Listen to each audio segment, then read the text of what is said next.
कौन सा लैपटॉप आपका कितने रैम तक अपग्रेड हो सकता है, कौन सा प्रोसेसर लेना चाहिए, किसका बैटरी बैकअप ज़्यादा होता है, कौन सा जनरेशन लेना चाहिए, पढ़ाई के लिए चाहिए या फिर वीडियो एडिटिंग के लिए चाहिए या फिर ग्राफिक डिजाइनिंग के लिए चाहिए, तो कौन सा लैपटॉप बेस्ट रहेगा। तो हम इस वीडियो में आपको सारा कुछ बताने वाले हैं कि क्या रैम लेना चाहिए आपको, क्या प्रोसेसर लेना चाहिए।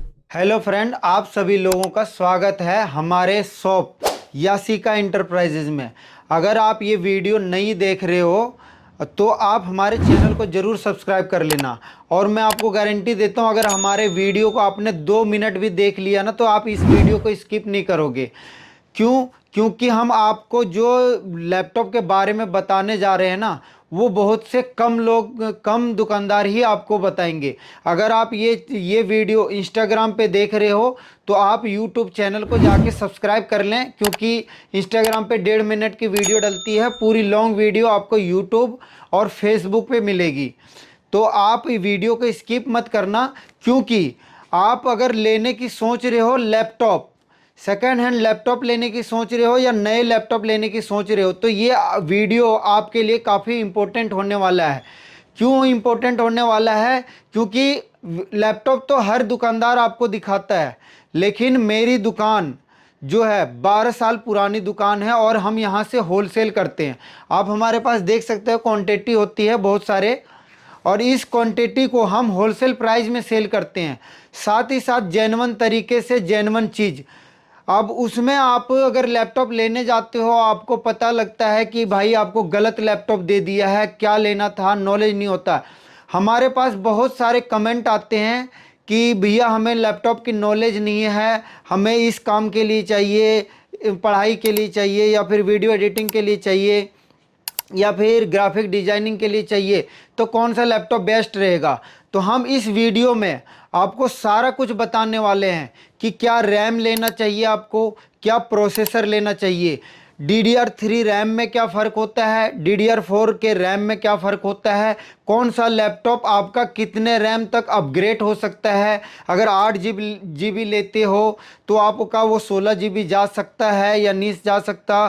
कौन सा लैपटॉप आपका 32 GB तक जा सकता है, कौन से रैम की फ्रीक्वेंसी कम होती है, कौन सी रैम की फ्रीक्वेंसी ज़्यादा होती है, कौन सा प्रोसेसर लेना चाहिए, किसका बैटरी बैकअप ज़्यादा होता है, कौन सा जनरेशन लेना चाहिए।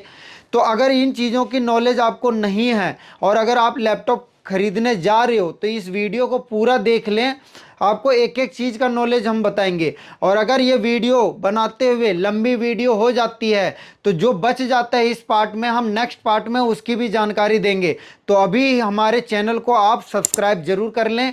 अगर यूट्यूब पे देख रहे हो, अगर फेसबुक पे देख रहे हो तो फॉलो कर लें, और अगर इंस्टाग्राम पे देख रहे हो तो यूट्यूब और फेसबुक को फॉलो कर लें, वहाँ पे आपको लॉन्ग वीडियो मिल जाएगी।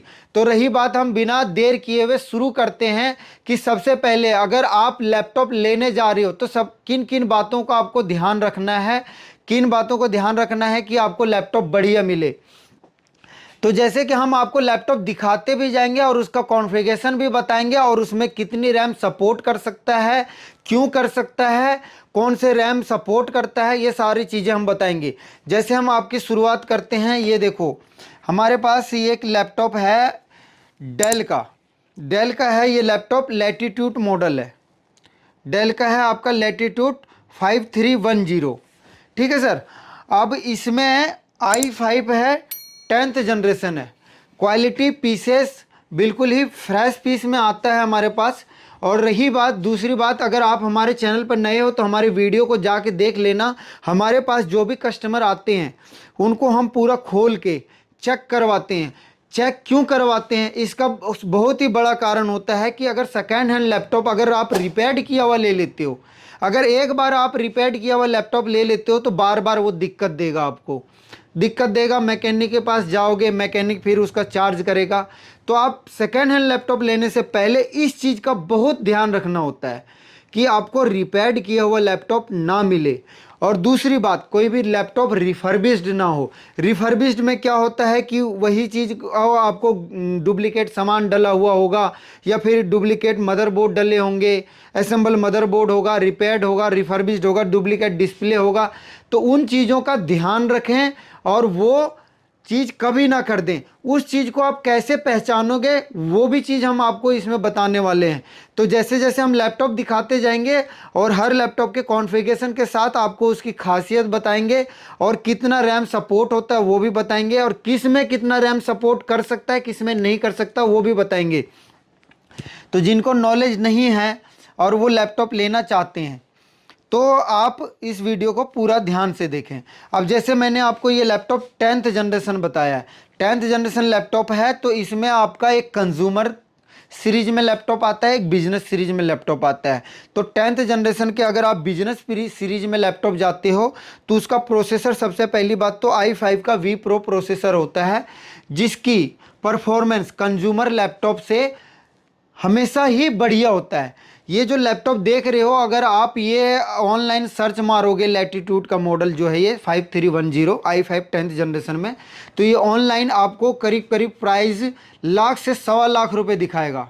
लेकिन हमारे पास बहुत ही 40% डिस्काउंट, 60% डिस्काउंट, 70% डिस्काउंट तक होता है।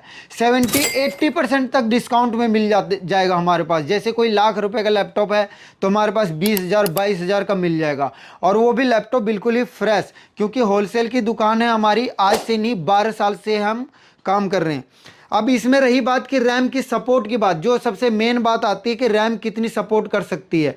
तो इसमें रैम आपका 32 GB तक रैम सपोर्ट कर सकता है। आपने देखा होगा कोई भी कंज्यूमर वाले लैपटॉप होते हैं तो वो 8 GB या 16 GB वेरिएंट में मिलता है, क्योंकि उसका प्रोसेसर उतना ही सपोर्ट कर पाता है। लेकिन जो ये कमर्शियल लैपटॉप होते हैं इनकी परफॉर्मेंस अच्छी होती है, इनका प्रोसेसर इतना हाई होता है कि इसमें आप 32 GB तक रैम सपोर्ट कर सकता है, 32 GB तक रैम आप इसमें डाल सकते हो। उसके बाद इसमें जो विंडो आती है, विंडो आपको जेन्युइन मिलेगा 100%। ये देखो विंडो 11 ओरिजिनल लाइसेंस के साथ है। आपको विंडो कैसे चेक करनी है ये भी हम आपको वीडियो में बताएंगे। इसमें जो रैम सपोर्ट करता है वो आपका करता है 8 GB DDR4, ठीक है, जो सिंगल आपका स्टिक इसमें लगा हुआ है। आप उसको चाहो तो 8-8 GB के 2 लगा सकते हो, 16 GB हो जाएगा। अगर आप इसको बढ़ाना और चाहते हो तो 16 GB के 2 लगा सकते हो। लेकिन इसमें रैम सपोर्ट करता है आपका DDR4 का। अगर आपका कोई भी रैम DDR3 का होता है तो DDR3 कभी भी आपका DDR4 के मुकाबले हमेशा ही स्लो रहेगा, क्योंकि DDR3 की फ्रीक्वेंसी 1200 मेगाहर्ट्ज से लेके 1600 मेगाहर्ट्ज होती है। लेकिन DDR4 की फ्रीक्वेंसी जो होती है वो 2400 मेगाहर्ट्ज से लेके 3200 मेगाहर्ट्ज तक होता है। आप कभी भी लैपटॉप लेने जाते हो, किसी के पास भी, किसी दुकान के पास भी लैपटॉप लेने जाते हो, आप हमारे पास से नहीं लेते हो, तो आप ये चीज़ का ध्यान रखें कि जो आपको वो लैपटॉप दिखा रहा है उसमें रैम जो है वो DDR3 है या DDR4 है। अगर DDR3 आप लैपटॉप लेते हो तो आप एक अंदाज़ा लगा सकते हो कि अगर हमारा 8 GB का रैम लगा हुआ है DDR3 जिसकी फ्रीक्वेंसी 1200 से 1600 मेगाहर्ट्ज है, ठीक है, और वही रैम आप DDR4 में लेते हो 8 GB जिसकी फ्रीक्वेंसी 2400 से शुरू होकर 3200 मेगाहर्ट्ज तक होता है।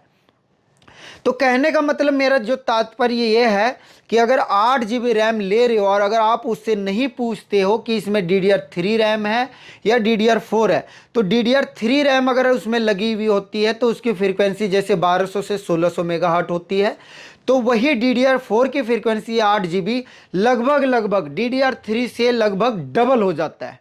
तो आपको इस चीज़ का ध्यान रखना है कि जो रैम लेना है वो DDR4 लेना है, जो अभी लेटेस्ट टेक्नोलॉजी है। DDR4 में आपका क्या होगा कि हमेशा से DDR3 से DDR4 की स्पीड ज़्यादा होगी। दूसरे चीज़ का क्या ध्यान रखना है कि हम जब भी लैपटॉप लेने जाते हैं तो जनरेशन ज़रूर देखते हैं। अब कौन से जनरेशन में DDR4 की रैम लगी होती है, कौन से जनरेशन से में DDR3 की रैम लगी होती है। जो DDR3 की रैम लगी हुई होगी वो फर्स्ट जनरेशन से लेके 5th जनरेशन तक होता है। अब बहुत सारे लोगों का ये सवाल होगा कि भैया जनरेशन क्या होता है, तो हम जनरेशन का भी नेक्स्ट वीडियो में बनाएंगे, तो आप हमारे चैनल को सब्सक्राइब कर लें। अगर 5th जनरेशन तक आप कोई भी लैपटॉप लेते हो तो उसमें आपको DDR3 की रैम मिलती है। लेकिन अगर आप 6th जनरेशन से लेके 7th 8th 9th 10th 11th 12th 13 generation तक लेते हो तो उसमें आपको DDR4 की रैम लगती है। तो आपको सबसे बढ़िया तरीका मैंने ये बता दिया कि आप कैसे पहचानोगे कि उसमें DDR3 की रैम लगी हुई है या DDR4 की रैम लगी हुई है। जैसे ही आप 6th जनरेशन से ऊपर के लेते हो लैपटॉप, आपको DDR4 की रैम मिलती है। कुछ मॉडल में 6th जनरेशन में DDR3 की रैम लगी हुई आती है। तो 6th जनरेशन में आप ध्यान रखना कि किसी में DDR3 भी हो सकती है, किसी में DDR4 भी हो सकता है, लेकिन 6th जनरेशन से ऊपर के जितने भी लैपटॉप होते हैं उसमें DDR4 की रैम होती है। दूसरी बात कि आप अगर कोई भी लैपटॉप लेने जाते हो तो सबसे पहले उस चीज़ का ये ध्यान रखें कि आपको विंडो ओरिजिनल होना चाहिए। ओरिजिनल विंडो की आप पहचान कैसे करोगे, आपका पहचानने का क्या तरीका है, कहाँ से आपको दिखेगा कि ओरिजिनल विंडो हमें कहाँ से देखने को मिलेगा कि भैया इसमें जो लैपटॉप में जो विंडो डली हुई है वो ओरिजिनल है या फिर पायरेटेड डला हुआ है। अगर आप पायरेटेड विंडो लेते हो तो पायरेटेड विंडो में क्या होता है, हो सकता है महीने 2 महीने 3 महीने के बाद वो आपसे एक्टिवेशन की मांगने लग जाए, फिर आप उसको एक्टिवेट करोगे, उससे क्या होगा, आपके विंडो करप्ट होंगे, बार बार विंडो दिक्कत देगा। तो ओरिजिनल विंडो के साथ लैपटॉप लेना है। ओरिजिनल विंडो कैसे पहचाना जाता है वो भी हम आपको बताते हैं। आपको सबसे पहले ये जो हमारा ये लैपटॉप है, आपको सबसे पहले जाना है दिस पीसी में। अगर आप यहाँ पे राइट क्लिक करते हो, अगर आपको दिख रहा होगा तो पॉज करके देख लेना, ठीक है। राइट क्लिक जैसे ही करते हो ये आपको यहाँ पे दिख जाएगा विंडो कौन सा है। पहली बात तो जो हमारा ये विंडो का वेरिएंट आता है, जैसे ये विंडो 11 है तो इसमें वेरिएंट क्या आ रहा है आपका, विंडो 11 होम आ रहा है, विंडो 11 प्रो आ रहा है। ये वेरिएंट ज़रूर देखना आप। विंडो 11 होम में क्या होता है, होम बेसिस के लैपटॉप होते हैं जिसमें फीचर्स विंडो 11 प्रो के अलावा कम होते हैं। तो विंडो 11 प्रोफेशनल आपको अगर मिल जाए तो बेस्ट है। आपको जाना कहाँ पे है, ये देखो, प्रोडक्ट की एंड एक्टिवेशन।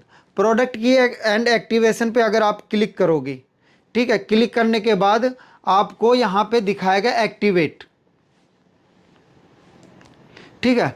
एक्टिवेट पे क्लिक करने के बाद आपको यहाँ पे सबसे ज़रूरी ध्यान आपको यहाँ पे ये रखना है कि ये जो एक्टिवेट किया गया है विंडो, ये ओरिजिनल लाइसेंस के साथ एक्टिवेट किया गया है या फिर पायरेटेड ही किसी क्रैक वर्जन से एक्टिवेट किया गया है। एक्टिवेट दोनों ही कंडीशन में दिखाएगा, लेकिन जो आपको सबसे बड़ा ध्यान रखना है वो ये रखना है कि ये देखो, जैसे इसमें हमारे इस लैपटॉप में दिखा रहा है window is activated with digital licence.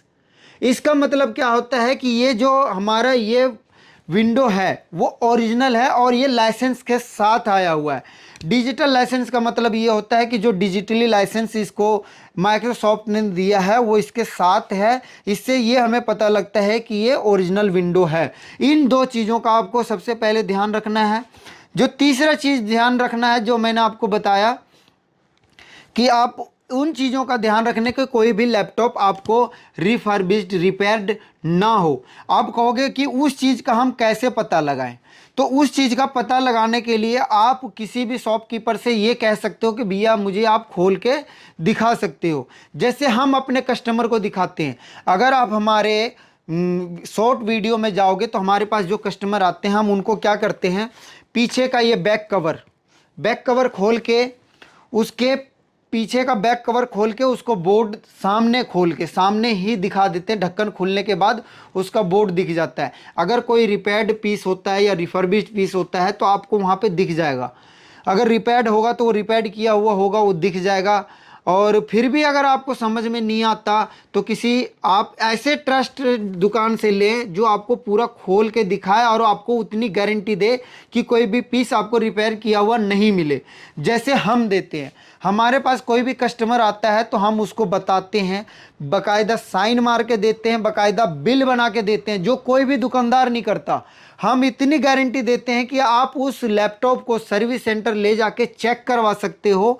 अगर आपको कोई लैपटॉप रिपेयर्ड रिफर्बिश्ड मिले तो उसकी जिम्मेदारी हमारी होती है। कोई भी लैपटॉप रिपेयर रिफर्बिश्ड नहीं मिलेगा जितने भी ए कैटेगरी के लैपटॉप होंगे।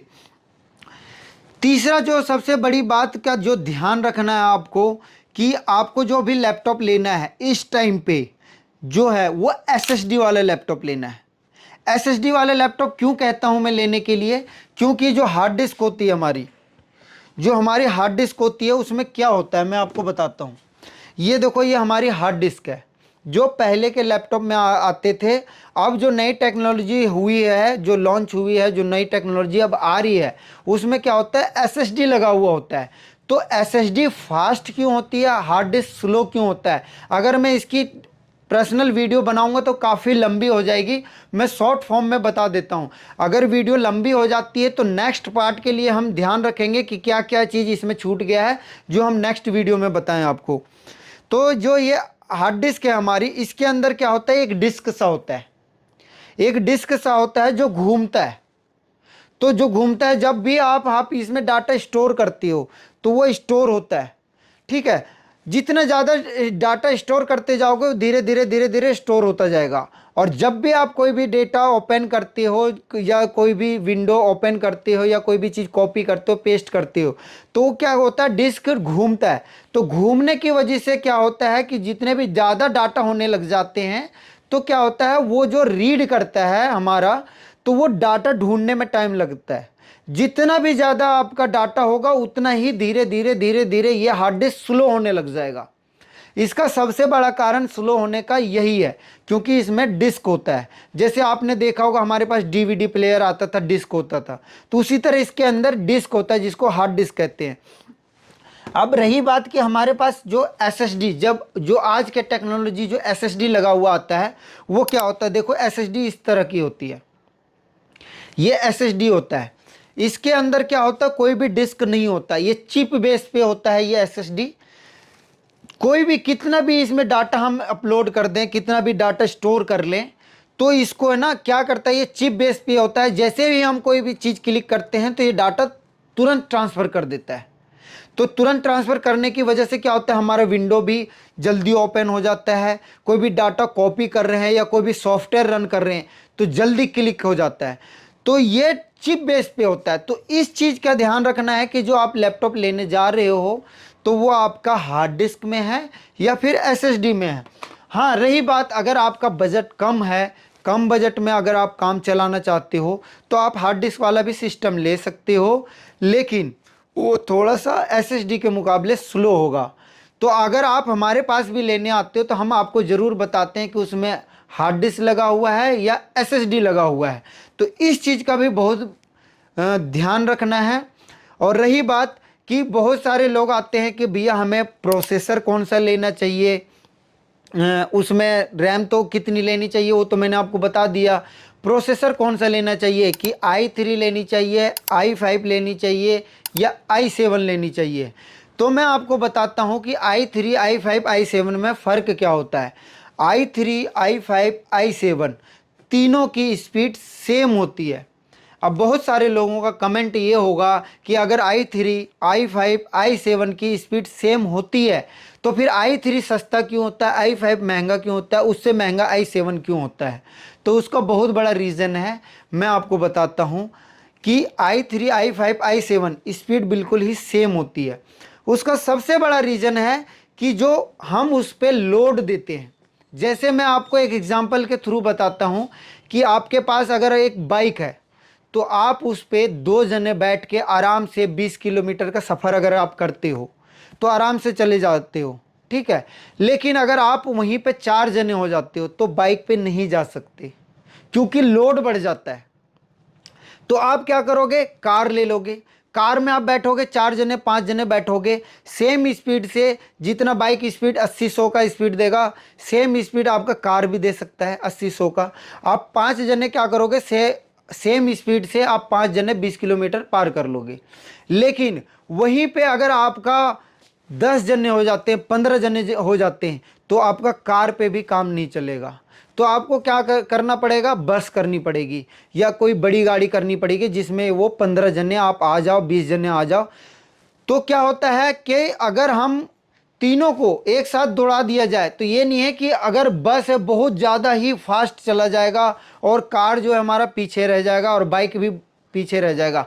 हो सकता है थोड़ा बहुत अंतर आ सकता है, लेकिन स्पीड जो होती है i3, i5, i7 में सेम होती है। अगर आपका नॉर्मल यूज है, अगर आप नॉर्मल यूज करते हो, बहुत ज़्यादा लोड नहीं देते, तो आप i3 ले सकते हो। अगर आपका नॉर्मल यूज से थोड़ा सा ज़्यादा है, थोड़ा सा वर्क लोड देना चाहते हो, तो i5 ले सकते हो। अगर आपका लोड ज़्यादा है, ज़्यादा ही आपको उसमें वर्क करने हैं, हैवी लोड देना है, तो आप i7 ले। अब रही बात i3, i5, i7 की स्पीड मैंने बता दी और आपको बता दिया कि क्या फ़र्क होता है, किस काम के लिए आता है। i3 बिल्कुल कम रेंज में आता है, i5 उससे ऊपर रेंज में आएगा, i7 उससे ऊपर रेंज में आएगा। उसके बाद इसमें i3, i5, i7 में जनरेशन ऐड हो जाते हैं। जनरेशन ऐड हो जाते हैं, first generation, second generation, third generation, fourth generation, जिसका भी हम डिफरेंस आपको बताएंगे सीधा और सिंपल आसान तरीके से। तो i3, i5, i7 का जो जनरेशन वाइज होता है उसमें क्या डिफरेंस होता है, वो सारा हम आपको नेक्स्ट वीडियो में बताएंगे, क्योंकि ये वीडियो बहुत ही लंबी हो गई है। और इसी तरह से हम एक एक चीज़ें आपको हर वीडियो में समझाते जाएंगे कि क्या क्या उसमें फ़र्क होता है। तो हमारे चैनल को अभी सब्सक्राइब कर लें और वेट करें नेक्स्ट वीडियो के लिए, जनरेशन में क्या फ़र्क होता है।